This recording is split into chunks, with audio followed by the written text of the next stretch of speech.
O que vou revelar agora tem relação direta com os segredos de família, com aquilo que ninguém ousa falar, mas que corrói por dentro. Existem verdades que atravessam gerações inteiras, destruindo tudo no caminho.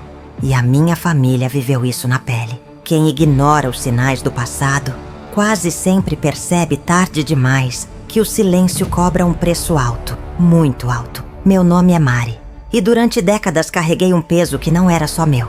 Escondi algo tão profundo que quando finalmente veio à tona, já tinha destruído meus filhos, meus netos e quase levou minha bisneta junto.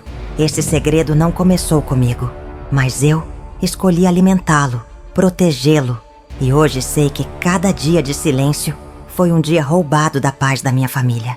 O que vou contar aqui não é fácil, mas é necessário, porque talvez alguém que esteja me ouvindo ainda tenha tempo de mudar o rumo da própria história.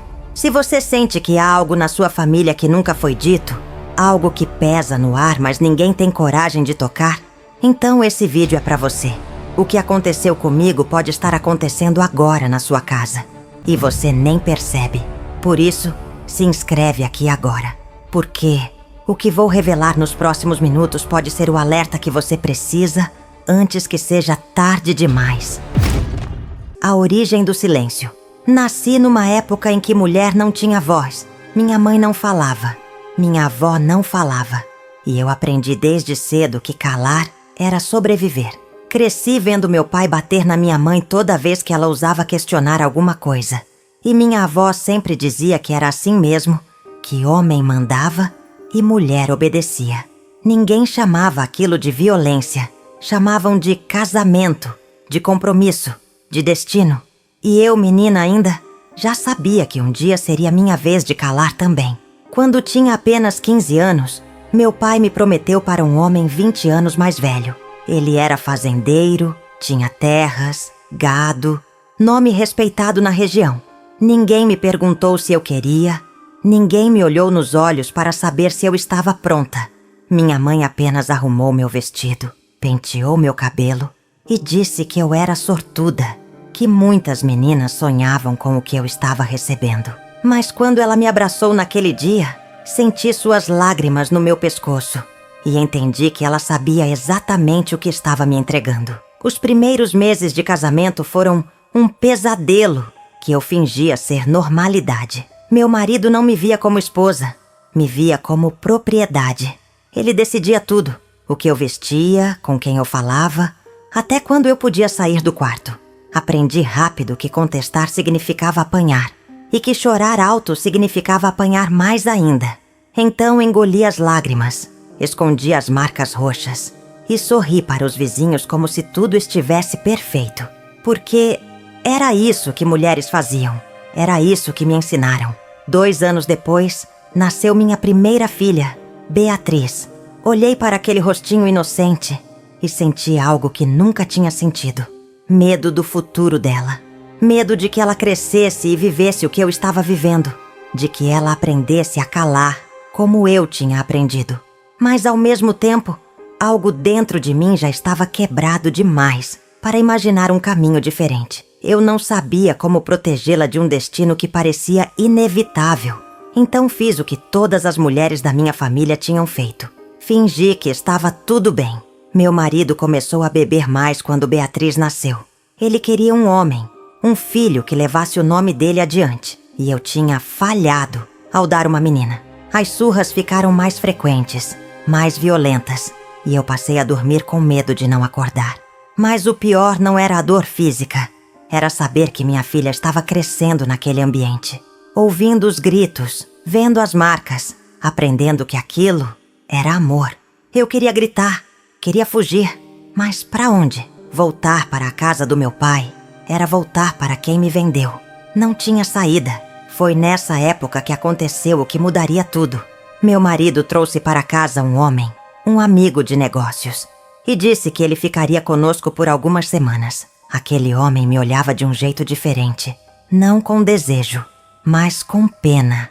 Ele via o que eu escondia, e numa noite, quando meu marido desmaiou bêbado, ele se aproximou e disse baixinho: "Você não merece isso." Foram só 4 palavras, mas elas plantaram algo em mim que eu não sabia que existia.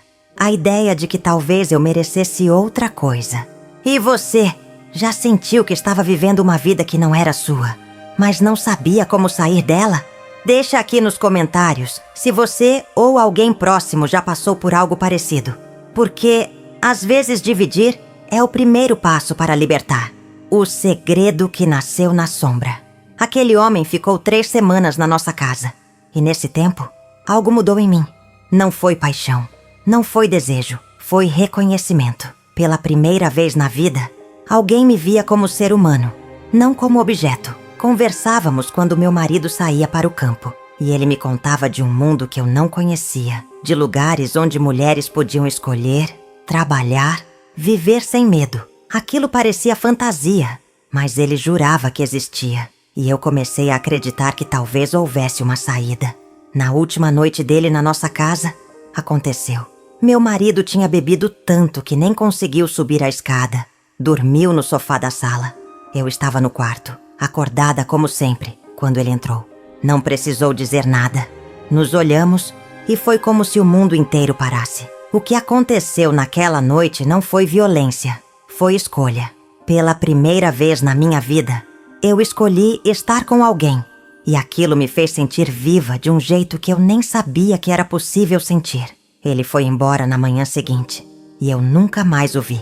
Não trocamos endereços, não fizemos promessas, porque ambos sabíamos que aquilo não tinha futuro. Mas 3 semanas depois, percebi que algo tinha mudado no meu corpo. Não veio o sangue, veio a náusea, veio o enjoo e veio o terror.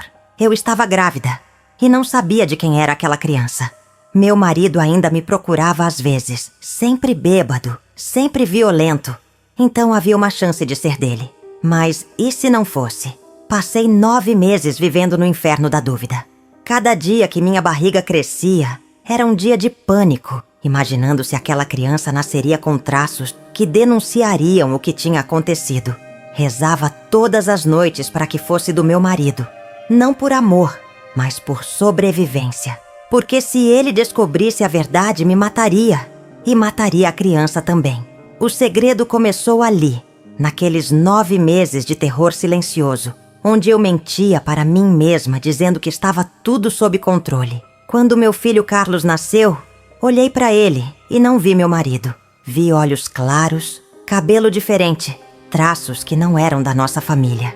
Meu coração parou, mas eu não podia demonstrar. Segurei aquele bebê e fingi a alegria que se esperava de uma mãe, enquanto por dentro eu sabia que tinha acabado de trazer para o mundo a prova viva do meu erro. Meu marido estava tão feliz por finalmente ter um filho homem que não reparou nos detalhes, ou fingiu não reparar. Mas eu sabia que era questão de tempo. Os primeiros anos foram uma tortura. Cada vez que alguém comentava que Carlos não se parecia com o pai, meu sangue gelava. Cada vez que meu marido olhava para o menino com aquela expressão de dúvida, eu inventava uma desculpa.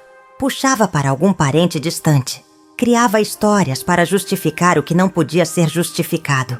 E o pior, comecei a me afastar do meu próprio filho, com medo de que meu olhar denunciasse o que minhas palavras escondiam. Carlos cresceu sentindo que algo estava errado, que não era amado como deveria ser. E isso foi me destruindo por dentro. Você já precisou esconder algo tão grande que começou a te destruir por dentro? Comenta aqui se você acredita que segredos de família devem ser revelados ou levados para o túmulo, porque essa é uma dúvida que me perseguiu a vida inteira. A criança que cresceu na mentira. Carlos tinha 5 anos quando meu marido começou a tratá-lo diferente. Não era carinho, era desconfiança. Ele comparava o menino com Beatriz, procurava semelhanças e quando não encontrava, ficava em silêncio. Aquele silêncio pesado que antecede a tempestade. Comecei a perceber que ele sabia, ou pelo menos suspeitava, mas não queria admitir, porque isso significaria aceitar que tinha sido enganado. Então vivíamos numa mentira coletiva, onde todos fingiam que não viam o óbvio. O menino sentia tudo. Carlos era diferente das outras crianças, mais quieto, mais observador. Ele percebia como o pai o olhava, como eu evitava abraçá-lo muito tempo. Como Beatriz recebia um tipo de atenção que ele nunca recebeu. Uma vez ele me perguntou: Mãe, por que o pai não gosta de mim? Meu coração se despedaçou, mas eu menti. Disse que ele estava imaginando coisas, que o pai amava ele sim, do jeito dele. Carlos me olhou com aqueles olhos claros, tão diferentes dos nossos, e eu vi que ele não acreditou. Com 7 anos, Carlos começou a apresentar comportamentos estranhos. Acordava gritando no meio da noite e dizia que tinha monstros no quarto, que alguém queria machucá-lo. Levei em benzedeira, em médico, em padre, mas ninguém resolvia. Hoje eu sei que aqueles monstros eram reais. Eram o peso do segredo que ele carregava sem nem saber que carregava. Crianças sentem tudo. Absorvem toda a energia doente de uma casa. E Carlos estava adoecendo por causa da mentira que eu alimentava. Meu marido começou a beber ainda mais. E quando bebia, ficava violento especialmente com Carlos. Nunca bateu em Beatriz, mas no menino, batia por qualquer coisa. Um copo quebrado, uma nota baixa na escola, um olhar errado, tudo virava motivo para surra. E eu, covarde que era, não protegia meu filho como deveria. Tinha medo de que, ao defendê-lo demais, meu marido percebesse que havia razão para aquela defesa.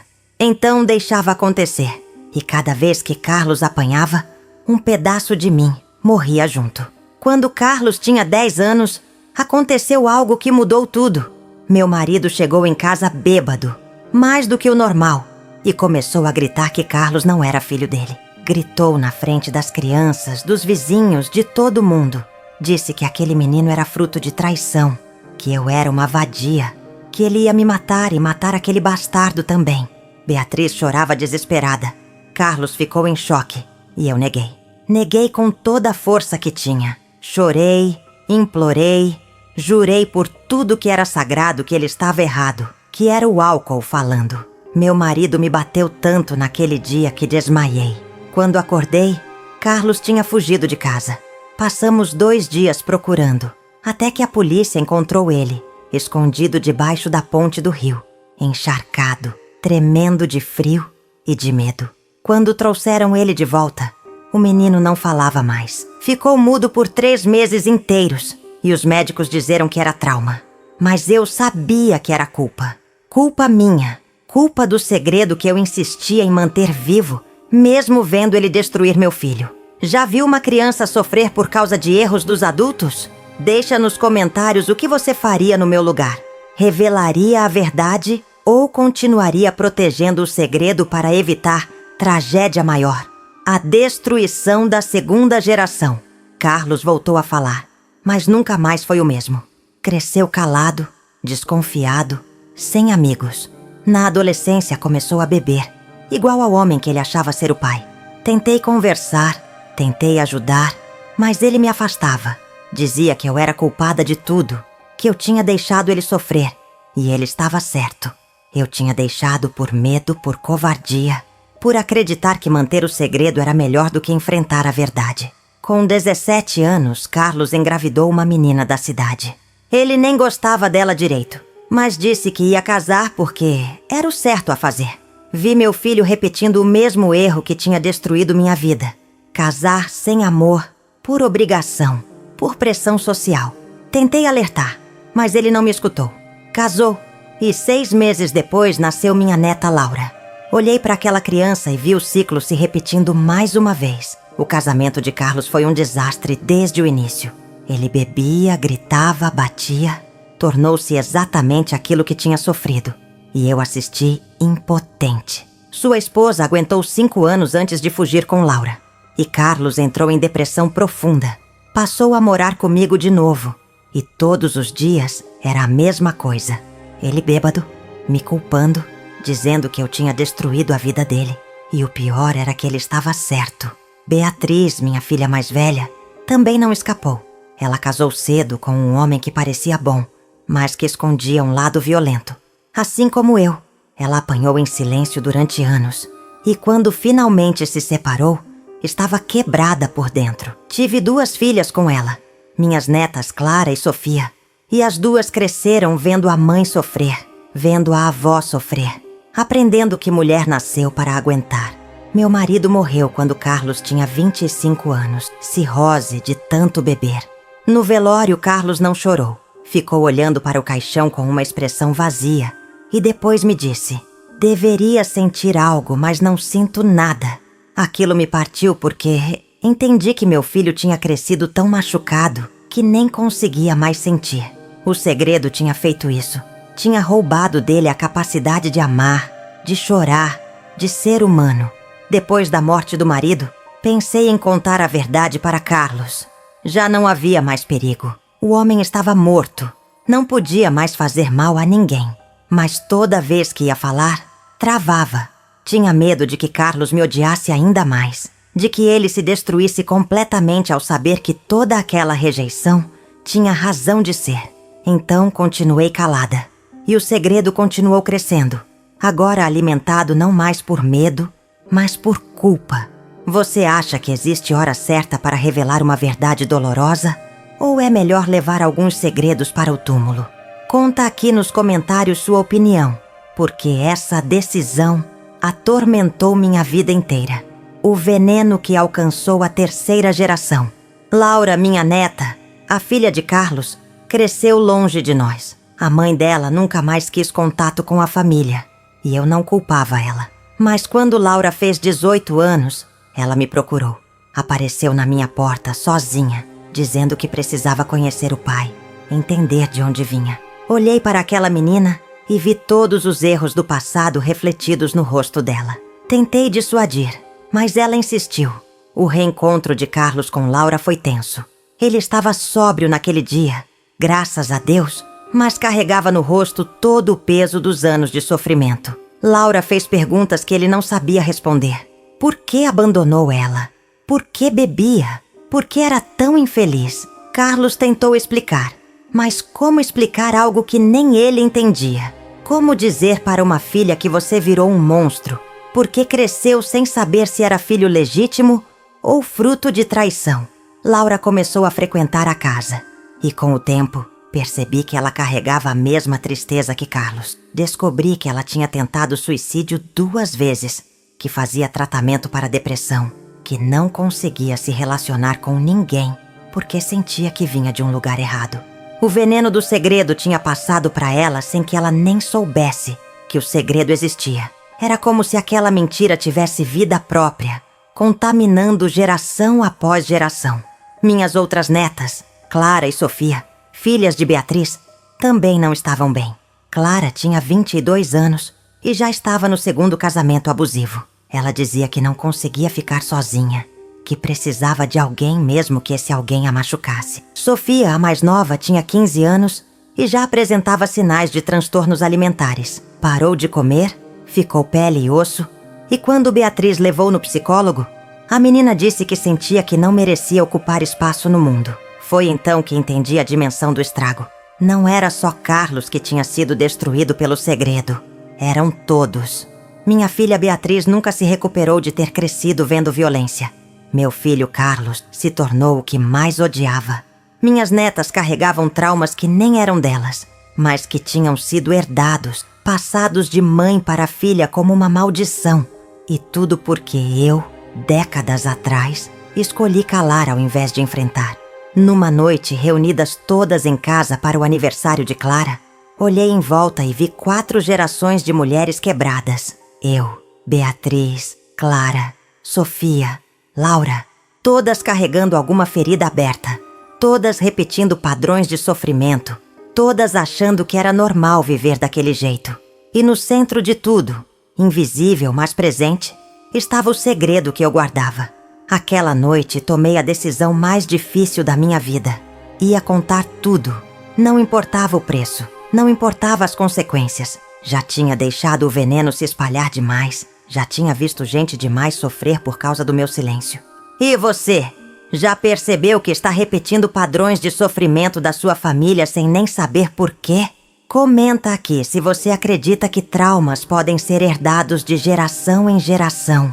Porque foi isso que destruiu a minha família. A confusão que chegou tarde demais. Marquei um almoço de domingo e pedi para todos virem. Beatriz, Carlos, as netas. Disse que tinha algo importante para falar. E pelo meu tom, todos perceberam que era sério. Passou a semana inteira ensaiando como começar, como contar algo que tinha guardado por mais de 40 anos. Mas quando chegou a hora, as palavras não saíam. Ficava olhando para Carlos, para aquele homem destruído que era meu filho, e pensava em como aquela revelação ia impactar ele. Comecei dizendo que precisava pedir perdão. Todos ficaram quietos, esperando, e então comecei a contar. Contei sobre o casamento forçado, sobre a violência, sobre o homem que apareceu e me fez sentir humana pela primeira vez. Contei sobre a noite que mudou tudo, sobre a gravidez, sobre o medo. Beatriz começou a chorar antes mesmo de eu chegar na parte principal, porque ela já estava entendendo aonde aquilo ia dar. Quando finalmente disse que Carlos provavelmente não era filho do meu marido, o silêncio foi ensurdecedor. Carlos ficou branco, levantou da mesa, foi até a janela e ficou lá, de costas para todos. Ninguém falou nada por longos minutos. Então Carlos virou, e a expressão no rosto dele era de alguém que acabava de entender a própria vida inteira. Ele disse com a voz tremendo: "Eu sempre soube que havia algo errado. Sempre senti que não era filho dele, mas nunca imaginei que você ia confirmar." Beatriz estava furiosa comigo. Gritou que eu tinha destruído a família, que por causa da minha covardia todos tinham sofrido, que Carlos podia ter tido outra vida se eu tivesse contado antes. Ela estava certa em cada palavra. Laura, minha neta, simplesmente se levantou e saiu. Não disse nada, só foi embora. E aquilo me desesperou. Clara e Sofia ficaram em choque, sem entender direito o que estava acontecendo, mas sentindo que algo muito grande tinha acabado de desmoronar. Carlos não falou comigo por 3 meses. Não atendia telefone, não respondia mensagens, sumiu. Beatriz contou que ele voltou a beber pesado, que estava se destruindo. Tentei ir na casa dele, mas ele não abriu a porta. Deixei cartas debaixo da porta, pedindo desculpas, explicando melhor, tentando fazer ele entender que tudo o que fiz foi por medo, não por maldade. Mas as cartas voltavam intactas. Ele nem lia. Quando Carlos finalmente apareceu, estava diferente. Mais magro, com olhos fundos, barba por fazer. Sentou na minha frente e disse que tinha procurado um advogado para fazer exame de DNA. Queria confirmar se era mesmo filho de outro homem. Precisava saber a verdade completa. Concordei, porque era o mínimo que eu devia a ele. Fizemos o exame e 15 dias depois veio o resultado. Ele não tinha nenhum vínculo sanguíneo com o homem que ele chamou de pai a vida inteira. Carlos era realmente filho daquele desconhecido que passou pela minha vida como um fantasma. Você já recebeu uma verdade que mudou completamente sua percepção sobre quem você é? Deixa nos comentários se você acha que foi certo eu ter contado ou se deveria ter levado esse segredo para o túmulo. As consequências de décadas de mentira. Depois do resultado do DNA, Carlos entrou em colapso. Foi internado numa clínica psiquiátrica porque tentou se matar. Quando recebi a ligação do hospital, pensei que ia morrer também. Corri para lá, mas não me deixaram ver ele.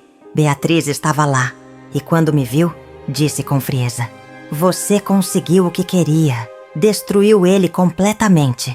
Aquelas palavras me perseguem até hoje, porque ela estava certa. Carlos ficou internado por 2 meses. Quando saiu, estava medicado, falava devagar, parecia uma sombra do que já foi. Me recebeu em casa, mas era óbvio que não tinha me perdoado. Disse que estava tentando reconstruir a vida, entender quem era agora que sabia a verdade. Perguntou se eu sabia quem era o pai biológico dele, se tinha alguma forma de encontrar esse homem. Tive que dizer que não, que aquele homem tinha passado pela minha vida como um fantasma e desapareceu sem deixar rastro. Laura, minha neta, também não estava bem. Ela disse para Beatriz que sentia como se toda a família fosse construída sobre mentiras, que não confiava mais em nada nem ninguém. Começou a se afastar de todos nós, e quando tentei me aproximar, ela me bloqueou de todas as redes sociais. Perdi o contato com minha neta por causa do segredo. Perdi a chance de conhecer melhor a menina que eu mal tinha visto crescer. Beatriz tentou ser a mediadora da família, mas estava sobrecarregada. Ela precisava cuidar das próprias filhas que também estavam abaladas com a revelação, e ao mesmo tempo tentava manter contato com Carlos, que estava cada vez mais isolado. Numa conversa, ela me disse chorando: "Mãe, você não tem ideia do tamanho do estrago. Não é só o Carlos, somos todos nós. Crescemos numa casa onde a mentira era mais importante que a verdade.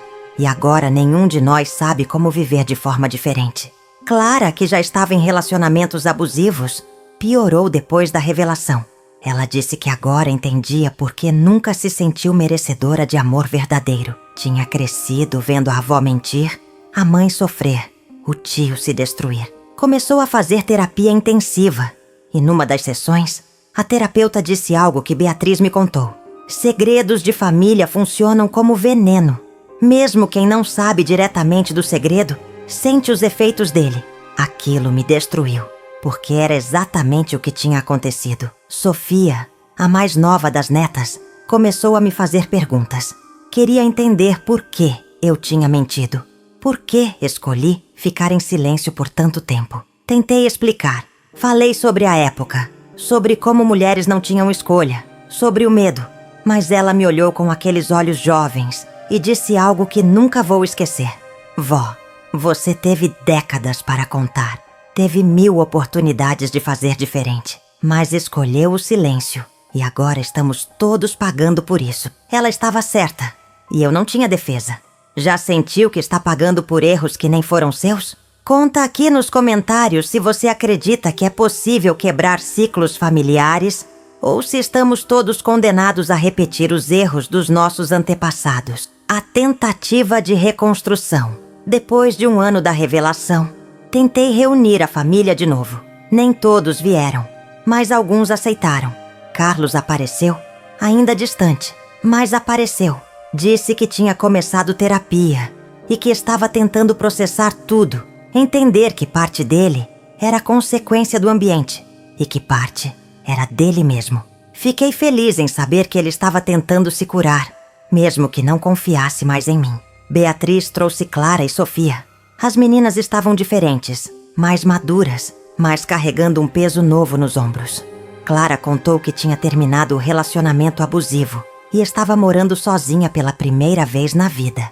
Disse que estava aprendendo a gostar da própria companhia, a não precisar de ninguém para se sentir completa. Sofia contou que tinha engordado um pouco, que estava tentando fazer as pazes com o próprio corpo, mas que era difícil, porque cada vez que olhava no espelho, via todas as mulheres da família refletidas ali. Laura não veio. Beatriz disse que ela tinha se mudado para outro estado, que estava tentando começar de novo longe de todos nós. Tentei pegar o telefone dela, mas Beatriz disse que era melhor dar espaço, que Laura precisava processar tudo do jeito dela.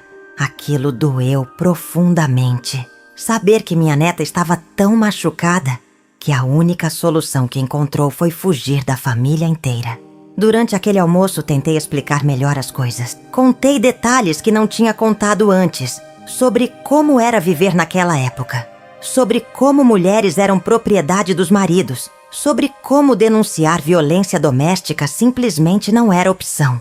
Tentei fazer eles entenderem que não estava justificando minhas escolhas, mas explicando o contexto. Carlos me ouviu em silêncio e no final disse: "Eu entendo, mãe. Entendo que você estava presa, mas você teve 50 anos para me contar a verdade e escolheu não contar. Isso eu ainda não consigo perdoar." Beatriz propôs que fizéssemos terapia familiar. Disse que tinha conversado com uma psicóloga especializada em traumas geracionais e que ela recomendou que todos nós fizéssemos sessões juntos. A princípio, resistimos. A ideia de sentar numa sala e expor ainda mais feridas parecia insuportável.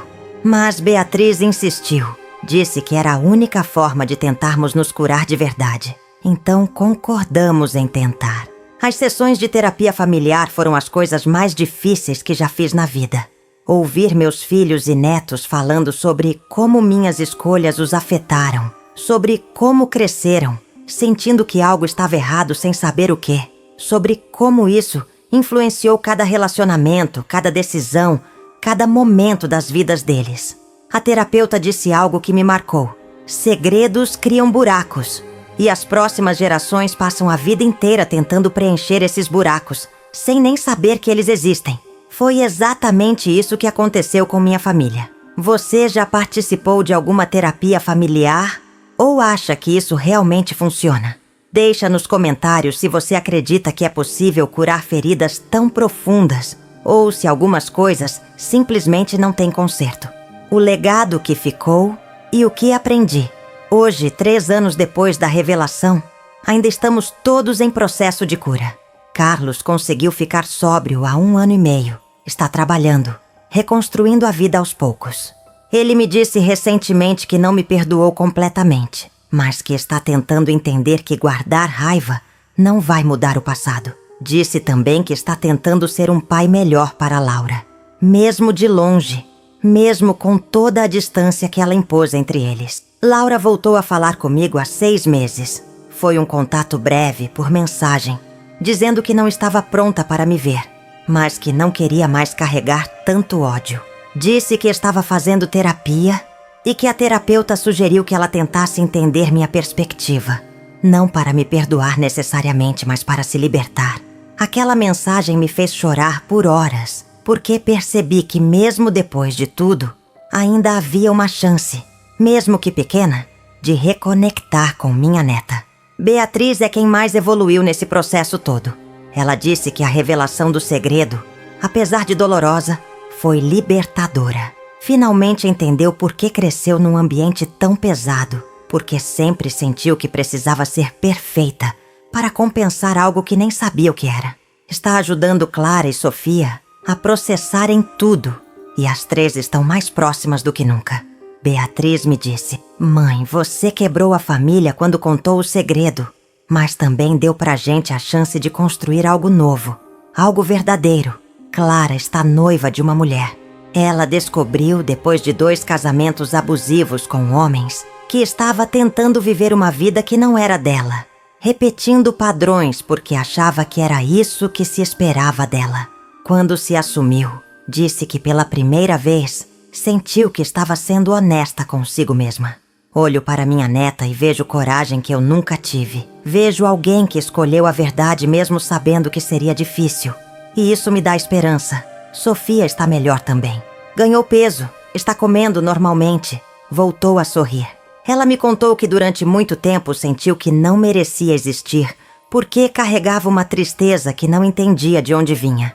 Agora que sabe a história completa da família, consegue nomear aquilo que sentia. E isso tirou o poder que aquela tristeza tinha sobre ela. Está fazendo faculdade de psicologia. Diz que quer ajudar outras pessoas a quebrarem ciclos familiares destrutivos. Quanto a mim, carrego a culpa todos os dias. Não existe dia que eu não pense no que poderia ter feito diferente, nas vidas que poderia ter poupado de tanto sofrimento se tivesse tido coragem décadas atrás. Mas também aprendi que não posso viver só no arrependimento. Estou tentando usar o tempo que me resta para ser exemplo de honestidade, para mostrar aos meus netos e bisnetos que verdade, por mais dolorosa que seja, é sempre melhor que mentira. Porque mentira não protege ninguém, apenas adia o sofrimento e multiplica o estrago. E você? O que faria se descobrisse um segredo de família que poderia mudar tudo? Comenta aqui se você acredita que conseguimos realmente nos curar de traumas profundos ou se apenas aprendemos a conviver com eles. Você que me ouviu até aqui precisa entender uma coisa: segredo não protege ninguém, segredo destrói. Eu achei que estava protegendo minha família ao calar, mas na verdade estava envenenando todos nós, geração após geração. Se existe algo na sua família que nunca foi dito, algo que pesa no ar, mas ninguém toca, saiba que esse algo está causando estragos, mesmo no silêncio. Traumas se repetem, padrões se perpetuam, e as próximas gerações pagam por erros que nem sabem que existem. Olho para minha família hoje e vejo que estamos sobrevivendo. Não digo que estamos bem, porque não estamos. Alguns de nós ainda carregam feridas abertas.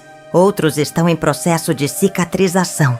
Mas pelo menos agora sabemos de onde vêm essas feridas. Pelo menos agora podemos olhar para elas e tratá-las, ao invés de fingir que não existem. foi o meu silêncio que quase destruiu 3 gerações. E foi a verdade, por mais tardia e dolorosa que tenha sido, que nos deu uma chance de recomeçar. Se você está passando por algo parecido, se carrega um segredo que está te destruindo, eu te imploro, não cometa o mesmo erro que eu. Não espere décadas para falar a verdade. Não deixe o medo te calar enquanto as pessoas que você ama adoecem por causa do que não é dito. Sim, a verdade vai doer. Sim, pode haver consequências terríveis, mas o silêncio machuca mais, porque machuca lentamente, invisivelmente.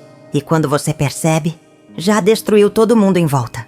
Você quer continuar aprendendo sobre histórias reais que podem mudar sua perspectiva sobre família e verdade? Minha história é sobre um segredo que nasceu há mais de 50 anos e destruiu 3 gerações da minha família.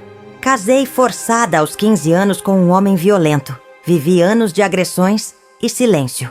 Quando um estranho me mostrou que eu merecia ser tratada como ser humano, acabei grávida sem saber se o filho era do meu marido ou dele. Escolhi calar e meu filho Carlos cresceu rejeitado, sentindo que algo estava errado, mas sem saber o quê.